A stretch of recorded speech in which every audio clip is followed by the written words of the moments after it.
Hello students, welcome to our channel UGT Academics for English. My name is Labdi Bhatia and today we are here to solve section C of Gala paper 5. Video start करने से पहले जान लेते हैं कि यहाँ solve किए गए सारे पेपर्स के सॉल्यूशन आपको हमारे ऐप पे फ्री ऑफ कॉस्ट मिलते जाएंगे और बाकी के सॉल्यूशंस के लिए आप चैनल पे विजिट कर सकते हैं। तो सेक्शन सी जो होता है हमारे बोर्ड एग्जाम में वो 18 मार्क्स का रहता है और ये 18 मार्क्स ऐसे है कि इसमें लैंग्वेज डिडक्शन बिल्कुल भी नहीं होता है। आप बहुत ज़्यादा अच्छे से प्रैक्टिस स्टार्ट कर सकते हैं। अभी सारे के सारे गाला के सॉल्यूशंस अवेलेबल हैं, आप प्रैक्टिस कीजिए और ज़्यादा आपके फर्स्ट स्लाइड में से क्वेश्चंस निकालिए, डाउट्स पूछिए, ठीक है। तो उसमें क्या होगा कि आपके ये जो 18 मार्क्स हैं ये एकदम कैश डन हो जाएंगे। फाइन। रेक्टिफाई द एरर हमारा फर्स्ट क्वेश्चन है जो फर्स्ट स्लाइड से ही सारा का सारा ग्रामर भी आता है। इससे बेस्ट पता है कोर्स कोई कहीं भी नहीं होता है कि जहाँ पे आपका ग्रामर भी टेक्स्ट बुक में से आ रहा है। कहीं ना कहीं एक प्लस पॉइंट है कि हम पूरा साल यही सब प्रिपेयर कर रहे होते हैं। Fine. And all the morning the whole family had walked about on the big plateau midway up the opposite cliff taunted him with his covered eyes. ठीक है। And all the morning the whole family का spelling wrong है यहाँ पे, है ना। Okay. Had walk about, had के साथ क्या आता है, V3 आता है, सिंपल पास्ट परफेक्ट टेंस का। Had walked about. Fine. About on the big plateau Midway down the opposite Cliff taunting him with his covered eyes. Taunting क्या हो जाएगा यहाँ पे, जेरेंड हो जाएगा। जेरेंड एक टाइप का नाउन वर्ब होता है ना, वो यहाँ पे टॉन्टिंग ING वाला आ जाएगा। फाइन। नेक्स्ट क्वेश्चन है punctuate the following passage appropriately. अब बच्चों को क्या डाउट रहता है कि मैम पंक्चुएशन में हम क्या करें, एक वर्ड आगे पीछे का लिख दे या फिर पूरा रीराइट करें। तो आपको क्या करना है, आपको कुछ अलग टाइप के बुलेट्स रखने के जो पंक्चुएशन मार्क्स से डिफरेंट हो। आप फुल स्टॉप नहीं कर सकते या फिर आप हाइफन नहीं कर सकते। इसके अलावा आपको इस टाइप के कोई बुलेट्स करने हैं, आप पूरा सर्कल कर दीजिए, ठीक है। और फिर आपका जो भी है वो आप कर सकते हैं। फाइन। डबल इन्वर्टेड कॉमास है तो वो लगा दीजिए, ठीक है। Okay. May be start now madam. तो इसमें क्या आएगा, यहाँ पे डबल इन्वर्टेड कॉमा आएगा और मैडम से पहले एक कॉमा आएगा। क्यों? क्योंकि वो रुक करके बोल रहे हैं। द कंडक्टर आस्क्ड, अगेन रुक करके स्माइलिंग, हंसते हुए वो कंडक्टर ने पूछा। Fill in the blanks with proper article, conjunction and preposition. इसमें हमको ऑप्शंस भी दे देते हैं। एक तो हमें आर्टिकल, प्रीपोजिशन या कंजंक्शन में से ही कुछ यूज करना है और उसके भी हमें ऑप्शंस मिल जाते हैं।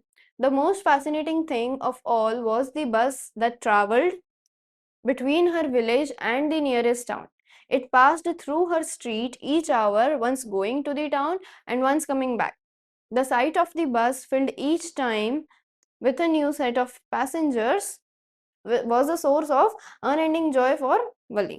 ठीक है। इस तरीके से आपको 4 ऑप्शन मिलेंगे, उसको भी आपको लाइन वाइज 39, 40, 41, 42 करके प्लेस करना है। आपको पूरा रीराइट नहीं करना है।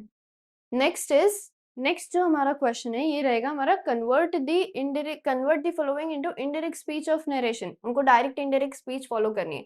ये आपका फर्स्ट स्लाइड के कोई ना कोई डायलॉग में से लिया गया होगा जिसे आपको प्रोनाउंस और टेंसेस, ठीक है, प्रोनाउन और टेंसेस आपको आइडेंटिफाई कर लेने हैं और फिर उसके बेसिस पे आपको जो है कन्वर्ट करना है। और उसके अलावा जो भी एड्रेसिंग वाले पॉइंट्स हैं उन सबको आपको रीअरेंज करना रहेगा। जो भी आपके पॉइंट्स रहेंगे उनको आपको रीअरेंज करना रहेगा। I switched on the radio and said Paris control। सबसे पहले उन्होंने क्या किया, आइडेंटिफाई करने की कोशिश करी कि जिसे वो कनेक्ट करे वो पेरिस कंट्रोल है कि नहीं।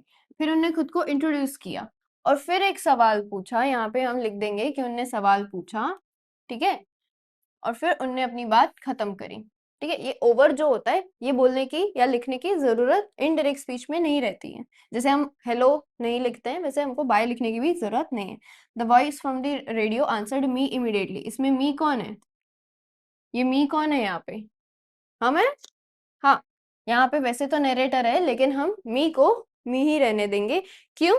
क्योंकि यहाँ पे डायलॉग के अलावा भी आई दे रखा है, द नरेटर सेड नहीं लिखा है। अगर आई लिखा है मतलब आपको ये समझ लेना है कि आप ही हैं जो ये बात कर रहे हैं, ठीक है। फिर उनने आइडेंटिफाई किया कि वो कंफर्म किया कि वो मुझे पहचान पा रहे हैं और फिर उनने मुझे इंस्ट्रक्शन दी, ठीक है, to take 12 degrees west then, और फिर उनने बात खत्म कर दी। सिमिलरली हम लिखेंगे, पहले तो कॉपी करेंगे, I switched on the radio connected to Paris control. ठीक है, उनने बोला कि क्या ये पेरिस कंट्रोल है या नहीं, तो उनने कनेक्ट किया and introduced myself as Dakota DS 088। Here लिखने की भी जरूरत नहीं है। आई आस्क्ड इफ दे मतलब कौन, पेरिस कंट्रोल वाले, हम ही शी भी लगा सकते हैं, बट क्योंकि ये एक एंटिटी है और हम नहीं जानते कि वहां पे बैठे कौन थे, तो हम दे लिख सकते हैं, ठीक है। If they could hear me, if they could hear me and informed that I was my, okay, और फिर मैंने उनको क्या इन्फॉर्म किया, आई एम ऑन माई वे, तो यहाँ पे लिख देंगे I was on my way to England, और फिर बात खत्म कर दी। The voice from the radio answered me immediately confirming my identity, उनने मेरा आइडेंटिटी बोला और बोला हाँ हम आपको पहचान पा रहे हैं। And that they could hear me, उन्हें कन्फर्म किया कि वो मुझे सुन पा रहे हैं, that they could hear me, fine. और उसके बाद हम एक चीज ये लिख सकते हैं, यहाँ पे फुल स्टॉप लगा सकते हैं, फिर हम लिख सकते हैं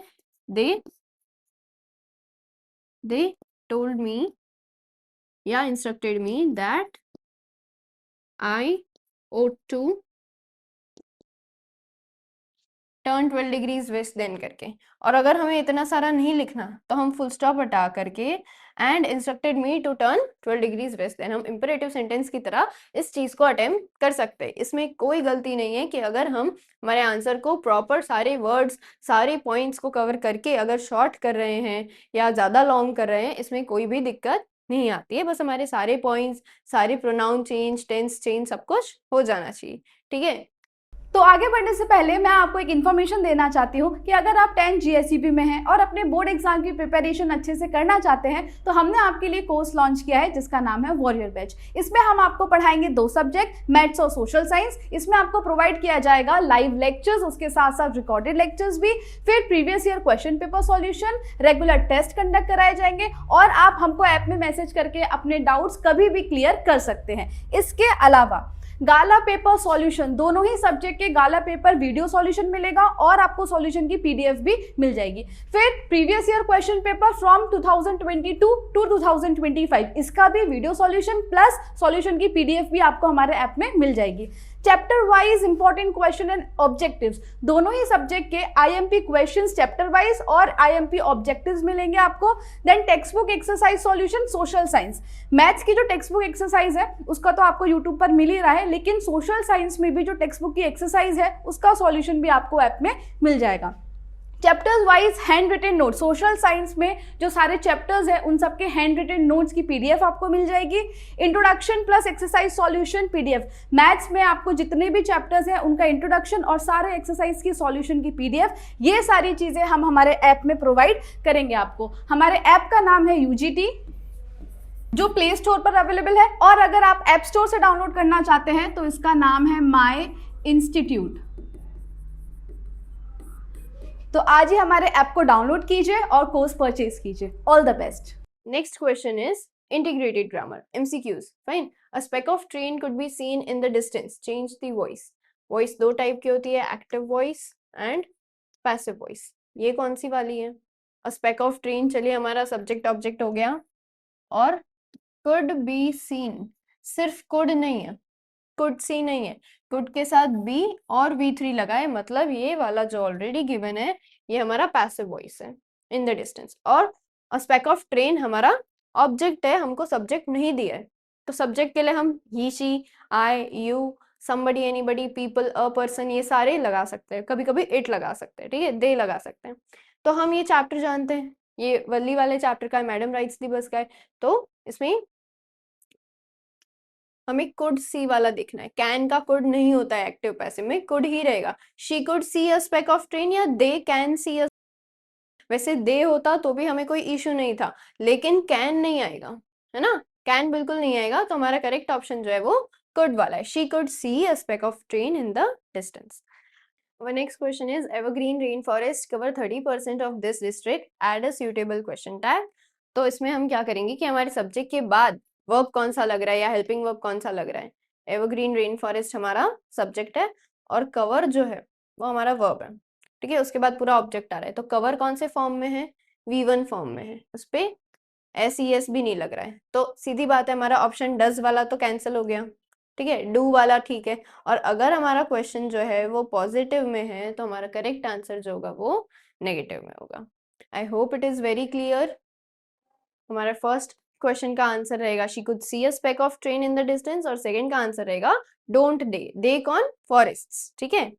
next is he read the poem to the class adding his own comments turn into compound। अब सिंपल, कंपाउंड और कॉम्प्लेक्स, ये 3 टाइप के सेंटेंस होते हैं। एडिंग हिज ओन कमेंट से क्या पता चलता है, ये ऑलरेडी सिंपल में है।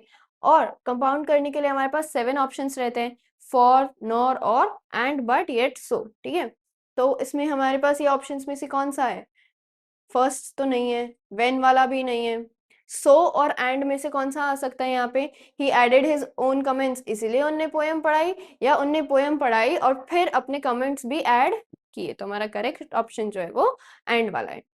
Next, otters are as common as mosquitoes in Tigris marshes. Tigris marshes की उसमें मॉस्किटोज जितना ही कॉमन ऑटर भी है। एज कॉमन एज में सिंपल डिग्री बताई है, हमको डिग्री ऑफ कंपैरिजन चेंज करना है। डिग्री ऑफ कंपैरिजन अगर हम चेंज करते हैं तो एज कॉमन एज मोस्ट में तो नहीं जाएगा, ठीक है, वो मोर में जाएगा, कंपैरिजन में जाएगा। तो टाइग्रस मार्शेस में मॉस्किटोज जो हैं वो ऑटर से ज्यादा कॉमन नहीं है, वो उतने ही कॉमन है। इस तरीके से लिखेंगे, mosquitoes are not more common than otters in the Tigris marshes. First option हमारा करेक्ट है। बाकी क्या आप पढ़ेंगे तो पहले दूसरे में बोल रहे हैं कि ऑटर्स इतने कॉमन नहीं है, ऑटर्स को कम बता रहे हैं। थर्ड में बोलेंगे कि मॉस्किटोज ज्यादा कॉमन है, मोर कॉमन देन, ठीक है, लेकिन यहाँ पे हमको बोला है कि सेम है, सिमिलर है दोनों, एज कॉमन एज बोला है, मोर कॉमन नहीं बताना है। हम ये बोल सकते हैं कि कॉमन नहीं है, ठीक है। मॉस्किटोज आर कॉमनर देन, इसमें भी सेम, सी ऑप्शन और डी ऑप्शन एकदम सेम है, ठीक है। तो हमारा फर्स्ट ऑप्शन जो है वो करेक्ट है। Last, only his mother was looking at him. Negative, negative में हम क्या सीखे थे कि नो, नॉट, नेवर में से कुछ लगाना है, लेकिन मीनिंग चेंज नहीं होना चाहिए। His mother was not looking at him नहीं करना है हमको, ठीक है। No one was looking at him, पर मम्मी तो देख रही है। Everyone was looking at him, लेकिन ये भी गलत है। None but only his mother was looking at him, तो इसमें नन भी आ गया, मम्मी भी आ गई, नो बडी वॉज लुकिंग, तो इसमें हमारा सी ऑप्शन जो है वो करेक्ट है। इस तरीके से अगर आप समझ समझ के, पढ़ के, सोच करके आंसर करेंगे तो आपके 18 मार्क्स बिल्कुल पक्के हो जाएंगे, कोई टेंशन की बात नहीं है इसमें। सेक्शन ए और बी के भी सॉल्यूशंस आपको ऑलरेडी अवेलेबल है। Start practising for your board exams. All the best.